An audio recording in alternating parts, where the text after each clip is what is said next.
Hello guys, this is Amol Khedkar. Today I'll be talking about the article that you see on your screen, which says Kashmir's most wanted terrorist Riyaz Naikoo killed in an encounter in his Pulwama village. This is from the print.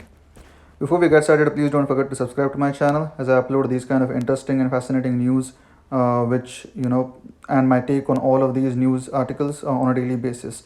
Please don't forget to subscribe. So let's get started. So this guy called Riyaz Naikoo, who took over as Hizbul Mujahideen chief in 2017, carried a bounty of rupees 12 lakh on his head.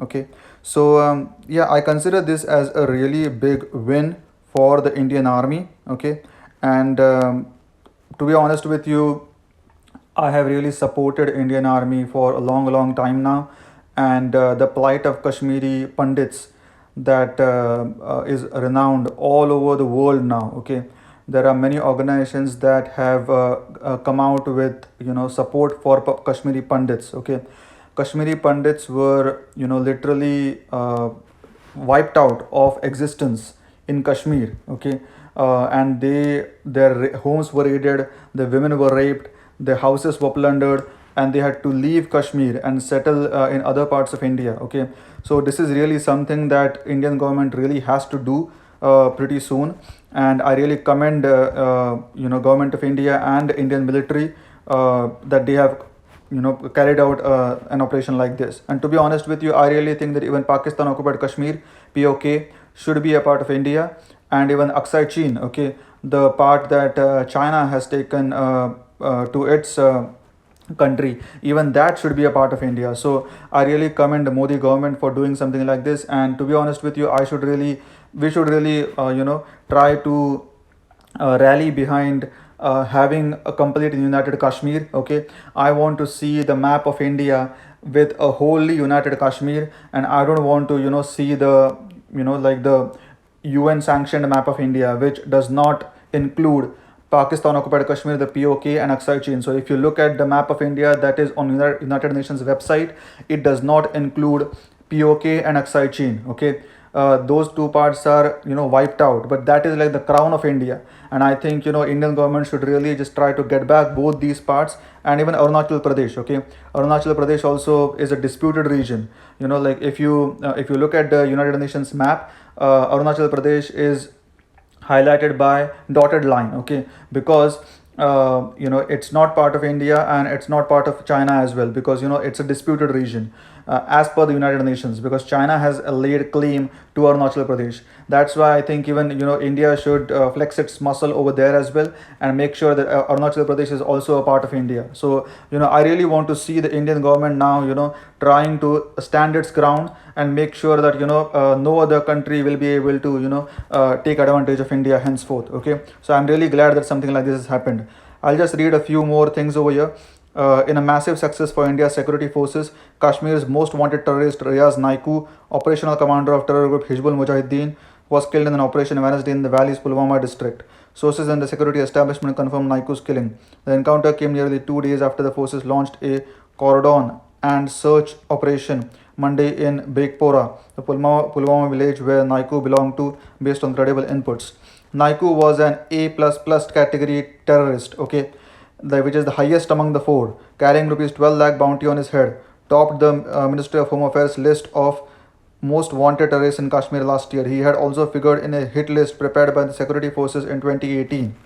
Just imagine this, like this was like a high class person who literally ran Hizbul Mujahideen, and he was wiped out by the Indian military just in a recent operation. So this is a really big win for India, and this is a big blow for Pakistan, because Pakistan has been propping up these Azad Kashmir movements in Kashmir, and this is like a very big in the face moment for Pakistan, and I'm really glad that Pakistan does not have a face to save in this kind of scenario. Okay, he took over as Hizbul chief in 2017 after Zakir Musa, again one more insane person, the successor to the group's commander Burhan Wani.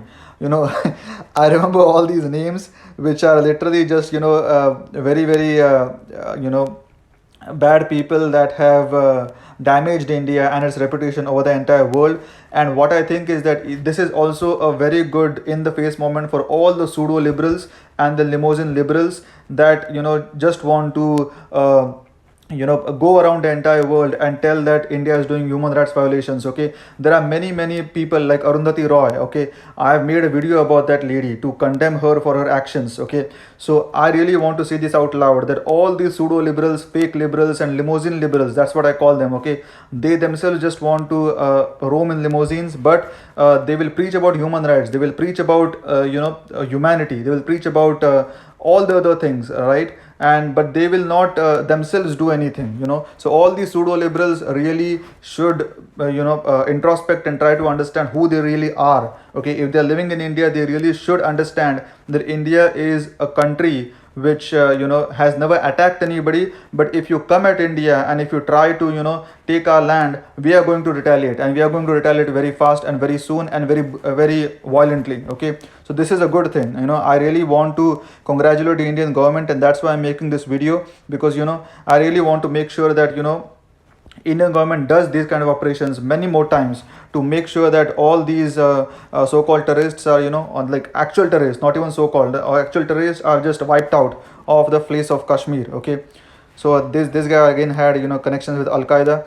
On Monday, multiple teams from the army, the Central Reserve Police Force, the CRPF, right, the CRPF and Jammu and Kashmir Police surrounded Bekpora. Following the launch of the operation, fields around Naikoo's house and railway track were dug up over inputs about the possibility of tunnels or an underground hideout, said the sources. Okay, this guy literally had tunnels dug under his house so that he can go in and out without anybody noticing. So to be honest with you, why do we even allow these people to go through this much length, right? I mean, they should be wiped out without any sort of even repercussions, right? I mean, this is the ground of this is the property of the government of India, right? So India should not care about what United Nations says. Okay, United Nations is literally a non-existent body. Okay, the UN resolutions literally don't matter. UN is literally just an organization that is for the namesake. Okay, even Trump does not care about United Nations. Okay, so I think India should not care about all these so-called human rights groups or minority appeasement groups and all of these fake liberal groups. Okay, and India should really try to just maintain its own sovereignty as much as possible. Okay, the encounter began early Wednesday after the security forces were fired upon while conducting a house-to-house search. Speaking to the point, top security officials said he has been the most wanted terrorist in Kashmir and had escaped from multiple operations earlier. In January this year, Kashmir Inspector General of the Police, Vijay Kumar, had said if we are able to kill Naikoo, his Hizbul Mujahideen would almost be wiped out from South Kashmir. This is really very good, and I really want to say that this is in the right direction. So I'll just go through a few more paragraphs. Naikoo's role in Kashmir's terror infrastructure. Born in 1985, this guy he organized large-scale protests which broke out in Kashmir following the death of civilians in a clash with security forces. Naikoo was among several youth who were arrested and indulging for violence. He was released in 2012 and went on to become an overground worker who eventually rose up to Hizbul Mujahideen ranks. To be honest, I think that this guy should be killed at that time itself. Okay, so that they don't grow up to become so big. Okay, that's just my honest assessment. Naikoo was known in the security circles to be extremely sharp in planning and launching attacks. So yeah, they become these kind of things. They become like criminal masterminds if you just let them go. Okay, so that's why I think Indian government and Indian military and CRPF should really try to get rid of these so-called they call themselves as freedom fighters. Like they call themselves as freedom fighters, but in my opinion, they are just absolute terrorists that are literally just trying to trying to strip India of its sovereignty. Okay, so I really want to get my opinions out there, and I really want to congratulate the Indian Army and the Indian government, CRPF and the Indian military and Kashmir police that they have done something like this. So if you like my analysis of this article, please don't forget to subscribe to my channel, and also like, comment and share this video. Jai Hind.